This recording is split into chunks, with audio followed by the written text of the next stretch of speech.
अस्सलाम वालेकुम and welcome back to my channel. आप सब कैसे हैं? उम्मीद है सब ठीक होंगे, खुश होंगे। अल्हम्दुलिल्लाह मैं भी बिल्कुल ठीक हूँ। तो यहाँ पर मैं आपसे सेकंड रोज़े की जो है रूटीन शेयर कर रही हूँ। फ़र्स्ट रोज़े को बस कुछ समझ ही नहीं आई और मैंने व्लॉग भी ना बना सकी, तो बस सेकंड रोज़े से मैं आपसे शेयर कर रही हूँ और डेली की मेरी रूटीन तकरीबन सेम ही होगी। तो मैं आपको ये बताना चाहती हूँ कि किस तरह से मैं अपने रमज़ान रूटीन को फ़ॉलो करती हूँ और किस तरह से हमें चाहिए कि हम ज़्यादा से ज़्यादा इबादत कर सकें। तो सबसे पहले जो है, जब भी आप सहरी के लिए उठें ना, तो लाज़मी तहज्जुद के 2 नफ़ल लाज़मी पढ़ लिया करें, क्योंकि देखिए इतना अच्छा मौका होता है। वैसे हम कहाँ हर रोज़ तो नहीं पढ़ रहे होते ना, लेकिन रमज़ान में ऐसा मौका होता है कि हमें तहज्जुद लाज़मी अदा करनी चाहिए और खूब दुआएँ माँगनी चाहिए। उसके बाद मैंने चिया सीड रात को ये भिगोए हुए थे, तो ये मैंने सुबह पानी इसमें डाल के ना पानी पी लिया। तो इससे ये होता है कि आपको काफ़ी ना यानी वेट लॉस में भी मदद करता है आपका। तो बस मैंने ये फ़र्स्ट टाइम इस तरह से लेना शुरू किया है, देखते हैं कि इसका क्या फ़ायदा होता है। तो यहाँ पर मैं सहरी की तैयारी कर रही थी, तो रात के जो भी बर्तन वगैरह थे ना, वो मैंने बास्केट में रखे हुए थे, वो सारे मैंने समेटे और साथ ही मैंने देखिए पेड़े जो है ना, वो मैंने रात को रेडी कर दिए थे। अगर आप रात को पेड़े बना के रख देंगे ना, तो सुबह इतना ईज़िली पराठे बेले जाते हैं, क्योंकि फ्रिज से जब हम आटा निकालते हैं ना, तो उसको बेलना मुझे तो बहुत ज़्यादा मुश्किल लग रहा होता है। लेकिन जब मैं रात को इस तरह से पेड़े बना के रख लेती हूँ, तो सुबह मेरे लिए इतनी आसानी होती है कि बस मुझे पता होता है पेड़े तो बने हुए हैं, तो बस मैं आराम से नफ़ल वगैरह पढ़ने के बाद मैं जाके चाय रखती हूँ और साथ ही पराठे बनाने लग जाती हूँ। तो इस तरह से अपनी ज़िंदगियों में भी आसानी पैदा करें और अपने साथ-साथ दूसरों की ज़िंदगियों में भी आसानी पैदा करें। दूसरों की ज़िंदगी को भी मुश्किल ना बनाएँ और ना ही अपनी ज़िंदगी को मुश्किल बनाएँ। बस इस साल रमज़ान में अपना कनेक्शन अल्लाह ताला के साथ इतना मज़बूत कर लें कि पूरा साल हमारी यही रूटीन रहे। क्योंकि रमज़ानुल मुबारक आता ही इस तरह इसलिए है कि हमारी रूटीन देखिए कितनी अच्छी बन जाती है। क्या खाने की रूटीन हो गई, क्या हमारी इबादत की रूटीन हो गई। तो इस तरह से अल्लाह ताला बस हम सबको हिदायत अता फ़रमाए और बस अल्लाह ताला हमें अपनी जो है ना, वो अपनी अवेयरनेस अता फ़रमाए। तो बस यहाँ पर देखिए मज़ेदार से पराठे बन रहे थे और साथ-साथ आप जो है आप वुज़ू में होते हैं, रमज़ान में ज़्यादातर आपका टाइम वुज़ू में गुज़र रहा होता है। तो वुज़ू में जब हम घर के काम-काज करते हैं, तो हमारे घर में इतनी बरकत शामिल हो जाती है कि हमारी सोच है। तो बस अल्लाह ताला जो है हम सबकी ज़िंदगियों में बहुत ज़्यादा बरकत शामिल करे।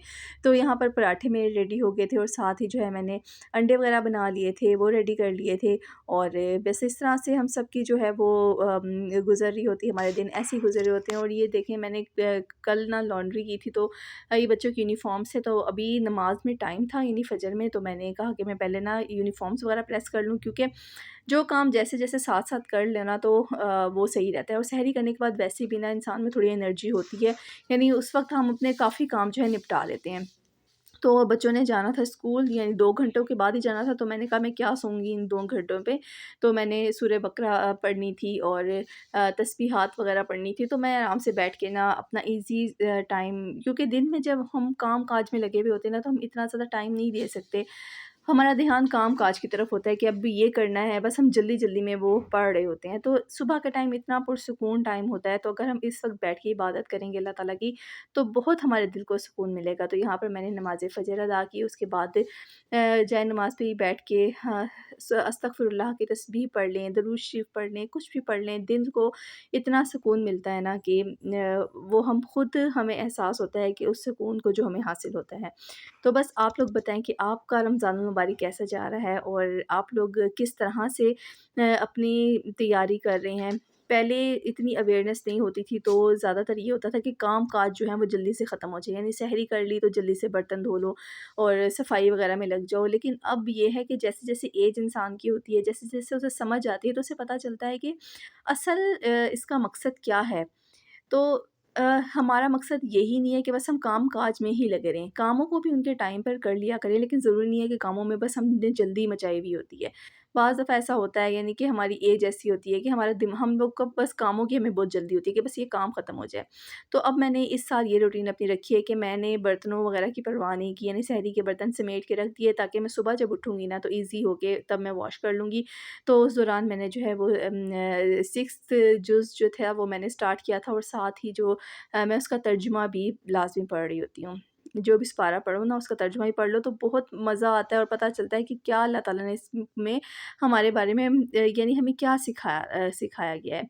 तो यहाँ पर बस मैंने सूरतुल बकरा भी अल्हम्दुलिल्लाह कंप्लीट कर ली थी, पढ़ ली थी और सूरतुल बकरा को अपनी ज़िंदगी में लाज़मी शामिल करें, उससे इतना सुकून दिल को मिलता है और शैतान उस घर में नहीं आता जिस घर में सूरतुल बकरा की तिलावत की जाती है। तो यहाँ पर बच्चों के स्कूल का टाइम हो गया था, साथ ही जो है मैंने कमरे को समेटना वगैरह शुरू कर दिया। बस इस तरह से जो है हमने बस अपने कामों को ख़ुद हमने मैनेज करना होता है। हमने किस तरह से अपनी ज़िंदगी को आसान बनाना होता है, ये हमारे अपने हाथ में होता है। फ़िज़ूल की टेंशन्स लेके, फ़िज़ूल की जो है सोचें लेकर अगर हम बैठे रहेंगे तो क्या होगा? कुछ भी नहीं हमें हासिल होगा। तो यहाँ पर देखिए मैं थोड़ी देर के लिए रेस्ट कर लिया था और उसके बाद मैं उठी 10 बजे तकरीबन, तो मैंने साथ ही बिस्तर वग़ैरह को समेटा, सफाई वग़ैरह भी मैंने शुरू बिल्कुल भी नहीं की थी, बस मैंने समेटा-समेटी कर ली थी क्योंकि उसके बाद मैंने सलातुल दुहा अदा करनी थी। और रमज़ानुल मुबारक ऐसा महीना होता है कि जिसमें हम इतने मज़े से ईज़ी होके इबादत करते हैं, हमें कोई इतनी जल्दी टेंशन नहीं होती कि दोपहर के खाने की हमने तैयारी करनी है या अभी कोई खाने पकाने का कोई काम नहीं होता, यानी हम ईज़ी होके ज़ोहर के बाद भी जब खाने पकाने की तैयारी करते ना तो वो भी बहुत होता है और काफ़ी होता है। तो ये जुम्मे का दिन था, तो यहाँ पर मैं कपड़े वगैरह प्रेस कर रही थी, जुम्मे की तैयारी कर रही थी और इसके बाद नहाना धोना और जुम्मे में सूरतुल कहफ़ लाज़मी पढ़ा करें, इससे हमारी ज़िंदगी में बहुत ज़्यादा बरकत शामिल होती है।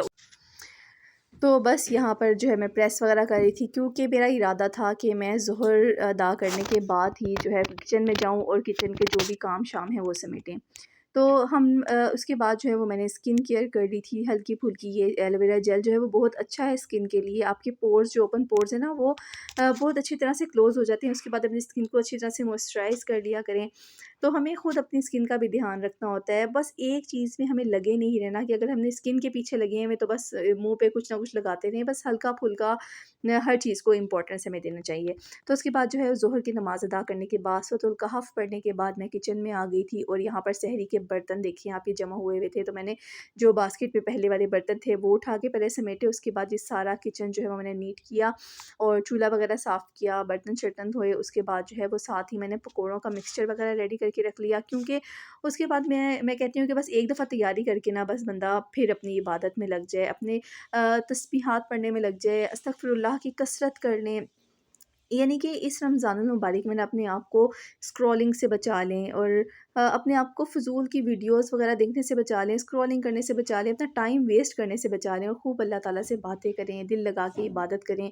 तो इसलिए मैंने ना कि जब मैं ज़ोहर के बाद यहाँ पर किचन में गई ना तो मैंने साथ ही कुकिंग मैंने करनी नहीं थी क्योंकि एक दिन पहले का सालन वगैरह पड़ा हुआ था, तो बस ये पकोड़ा मिक्सचर वगैरह रेडी करके रख दिया। पालक के पकोड़े, ये पत्तों के पकोड़े बहुत टेस्टी बनते हैं, साथ ही इसको भी पानी में भिगो दिया और ये मैं बास्केट लाई थी और इतनी अच्छी लग रही थी, इसका कलर भी इतना प्यारा था और साथ जो है इससे पानी ड्रेन भी बहुत अच्छी तरह से हो सकता है और साथ ही ये जो ऑरेंज बास्केट है ना ये भी मैं लेकर आई थी। तो यहाँ पर मैं समोसे बना रही थी। ये छोटे-छोटे वाले समोसे होते हैं जो जिसका तरीका वही है जैसे हम बड़े वाले आलू वाले समोसे बनाते हैं ना वही। इसके अंदर मैंने ऑयल ऐड किया और साथ ही ज़ीरा और नमक ऐड करके अच्छी तरह से इस आटे को मिक्स किया और उसके बाद इसको पानी से गूँथ लिया और यहाँ पर चीनी वगैरह ऐड करके और जामे शीरी जो है वो ऐड करके जग में रख दिया ताकि ये भी चीनी मिक्स हो जाए और साथ ही जो है ये वेजिटेबल्स भी मेरी रेडी थी और दही फुल्कियों का सामान भी रेडी था। और यहाँ पर देखें जी मैं समोसे बना रही थी और इस तरह से इस आटे को अच्छी तरह से ना मसल के गूँध लेना है और उसके बाद जो कोई भी मटीरियल हो, चाहे आपके पास वेजिटेबल्स का मटीरियल हो या आलू का मटीरियल हो, वो हमने इसमें ऐड कर लेना है। मैंने एक दिन पहले समोसियाँ और रोल वगैरह की फिलिंग बनाई थी ना तो उसमें से ये थोड़ा-थोड़ा मटीरियल बच गया था, तो मैंने कहा कि मैदे वाला आटा गूँध के तो मैं इसमें ये ऐड कर लेती हूँ और हमारा मटीरियल भी वेस्ट नहीं होगा क्योंकि वेस्ट तो हमने कुछ भी नहीं करना होता ना। और अपने दस्तरख़्वान में, अपने खानों में दूसरों को लाज़मी शामिल किया करें। लाज़मी एक प्लेट बना के किसी को अगर आप भेज देंगे ना तो रमज़ान मुबारक में वैसे ही हर चीज़ का सवाब दुगना हो जाता है। तो हमारे छोटी सी नेकी का सवाब भी बहुत बड़ा हमें मिलेगा। तो बस नीयत जो है वो हमें अपनी अच्छी रखनी चाहिए क्योंकि अल्लाह ताला हमारी नीयतों को देख रहा होता है। नीयतें साफ़ होती हैं तो इंसान का बेड़ा पार हो जाता है। तो यहाँ पर देखें इस तरह से मैं ये है समोसे की जो है ना ये बना रही थी। इसको बेलने के बाद इसको मैंने बीच में से हाफ़-हाफ़ कर लिया था और जिस तरह से बड़े वाले समोसे बनते हैं उसी तरह से छोटे-छोटे मिनी समोसास बन गए थे और ये बहुत टेस्टी बने थे। और इस रेसिपी से आप बनाएँगे ना तो बहुत ज़बरदस्त से आपके समोसे बनेंगे।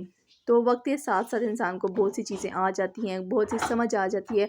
और साथ जो है मैंने आजकल जो है वो कुरान पाक की जो तफ़सीर है, बयान होते हैं, वो भी सुनना स्टार्ट किए हैं, ताकि हमारा कुरान पाक के साथ ताल्लुक़ जो है वो मज़बूत और गहरा हो जाए।